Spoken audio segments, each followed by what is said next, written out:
Allez, bonjour à toutes et à tous, j'espère que vous allez bien. On se retrouve du coup comme tous les lundis pour préparer notre semaine de trading. Donc on va faire un petit tour sur les annonces économiques de la semaine importante côté US et euro. On ira faire un petit tour après sur les graphiques pour voir l'euro-dollar. On a un beau petit setup de trade qui est en cours, donc voilà. Allez, on se retrouve sur les écrans, on va faire un petit tour. Donc lundi, donc comme d'habitude les lundis on n'a pas grand chose euh, au niveau des annonces économiques. Demain, on aura l'inflation en Allemagne. Bon, pas très très important. Qu'est-ce qu'on aura? Ouais, mardi, on n'a pas grand chose côté Europe et côté US. Mercredi, on a une bonne petite journée par contre côté US.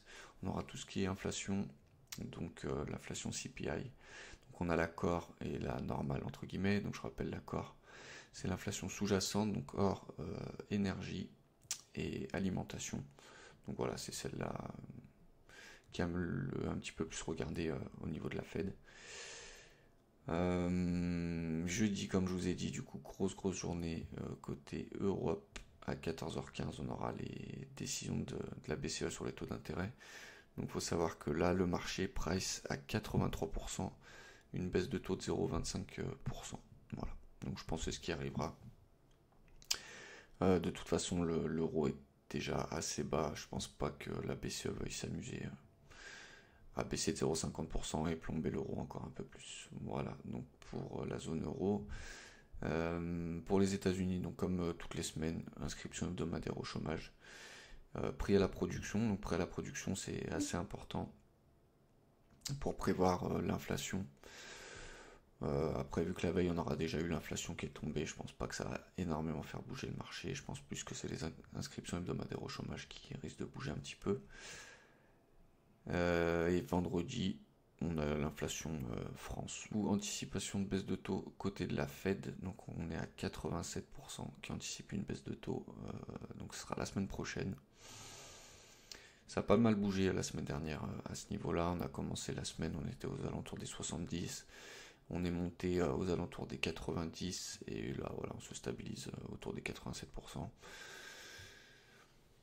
Donc il y a de grandes chances quand même qu'il y ait une baisse de taux de 25, de 0,25%, pardon, la semaine prochaine. Voilà. S'il n'y a pas de baisse de taux, ça va vraiment faire bouger les marchés. En général, ça se passe pas. Hop. Allez, du coup, on se retrouve sur l'indice du dollar. Donc, comme on a dit la semaine dernière, on était sur ce go range. On voit la semaine dernière ce qui s'est passé. On a eu un gros rejet. Donc voilà, moi j'ai toujours mon petit biais qui me dit qu'on risque d'être baissier un peu encore cette semaine sur le dollar. Je vois bien un petit retracement, donc on peut même peut-être s'amuser à tirer un fibo entre le point bas et le point haut de cette impulsion. Donc voilà, minimum pour moi, on pourrait retourner aux moyennes mobiles qui s'alignent avec les 0,50%. Au minimum, voilà, c'est un coup, on pourrait retourner en bas de range, hein, comme on a fait ici, tac. À voir, mais en tout cas, baissier sur le dollar pour l'instant. Euh, Hop, sur l'indice de l'euro, moi qu'on a bien récupéré ce support. Voilà, donc là, c'était la semaine dernière, on est fermé, ça ouvre à 14h30. Voilà, donc je vois bien au moins venir combler le gap. Donc on va faire comme la semaine dernière, c'est assez parlant. Hop, on va mettre l'indice du dollar à gauche, l'indice de l'euro à droite. Voilà. Et là, on va se mettre en weekly. Tac. Donc on voit bien la semaine dernière qui était quand même assez baissière sur le dollar. On voit que l'euro s'est renforcé. Donc moi, vu que j'ai un biais quand même plutôt baissier sur l'indice du dollar, forcément l'euro devrait reprendre. En plus, on a eu des bonnes nouvelles côté Chine qui déclaraient qu'ils vont aider un petit peu plus l'économie chinoise. Donc ça devrait faire bouger l'euro également par ricochet. Voilà les amis pour l'indice du dollar et de l'euro. Hein. De toute façon, j'ai pas grand chose à dire. Hein. C'est vraiment les mêmes setups que la semaine dernière pour moi. Voilà, là on a des livres, voilà, on a quelque chose de vraiment intéressant quand même qui est en train de se jouer, je trouve. Donc je vous l'ai déjà tracé la semaine dernière. Donc la semaine dernière, on attendait la validation de la deuxième épaule. Donc je rappelle, on a une belle épaule, tête-épaule inversée, donc c'est un retournement, enfin une figure chartiste pardon, de retournement, qui est en train de se valider, qui est vraiment en train de se valider. Si vous voulez être plus safe, il faut attendre la cassure de la neckline. Voilà, moi je suis déjà en trade, je vais vous montrer pourquoi. Mais tac, voilà, si vous voulez être un peu plus safe, on attend la cassure de la neckline. En général, il y a un petit rebond dessus. On se positionne sur le rebond.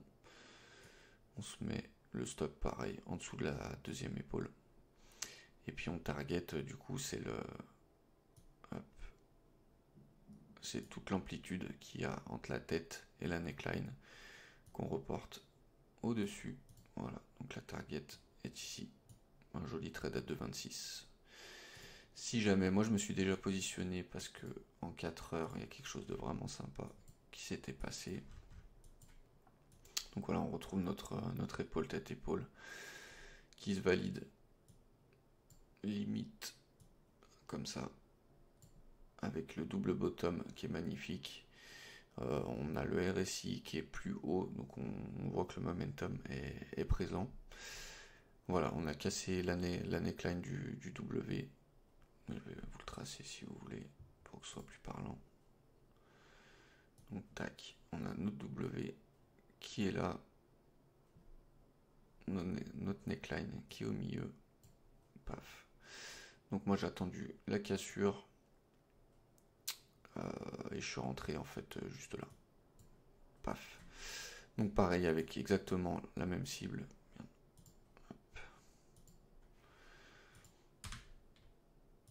On va dégager tout ça, hop, avec exactement la même cible qui est le haut de l'objectif de l'épaule tête-épaule inversée. Donc ça peut aller beaucoup plus haut, hein, mais c'est juste, voilà, ça fait un beau trade. Moi je suis rentré sur la cassure du W, le stop loss en dessous de notre épaule, et donc de notre double top en 4 heures. Et target en haut, donc ça fait un joli 4R. Voilà, donc on voit très bien. On voit très bien que tout le monde l'a vu, cette épaule tête épaule, donc la neckline. Et là, on a essayé de la franc, enfin on l'a tapé, boum, on s'est fait rejeter. Attendez, je vais vous l'enlever. Hop, on s'est fait rejeter directement. On a retenté, on l'a touché, boum. Ça vend, donc on voit qu'il y a beaucoup d'ordre de vente hein, qui est juste sur cette neckline. Après, boum, on l'a dépassé. Là, il y a eu des chiffres, c'était vendredi. Il y a eu des chiffres qui sont tombés côté US, donc qui ont fait baisser le prix. Et là, on voit qu'on est encore en train de batailler. Donc, je pense qu'au bout d'un moment, on devrait la casser. Je pense qu'on devrait la casser avant jeudi, avant les décisions des taux d'intérêt. Si on la casse pas avant jeudi, moi, je pense que je sortirai du trade de toute façon, parce que le moment où il y aura la décision des taux d'intérêt qui vont sortir, ça risque de faire des énormes mèches. Typiquement, on peut avoir une mèche qui vient chercher le stop ici et qu'après on retourne là. Donc voilà, je me suis déjà fait avoir une fois ou deux. Ça n'arrivera pas. Voilà, les amis, pour cette semaine. Donc il n'y a pas grand chose à dire. Hein. Niveau setup, on est toujours sur le même. C'est pour ça que c'est un peu plus rapide que la semaine dernière. Voilà, donc grosse journée jeudi au niveau de la zone euro. Donc je vous ferai une petite vidéo pour vous dire un petit peu le communiqué de presse de la BCE. Ce qui s'est dit jeudi. Voilà. Bah écoutez les amis, n'hésitez pas à vous abonner, à poser des questions, un petit like. Ça fait toujours plaisir. Et puis on se retrouve du coup cette semaine. Allez, soyez prudents. Et puis bonne semaine de trading à vous.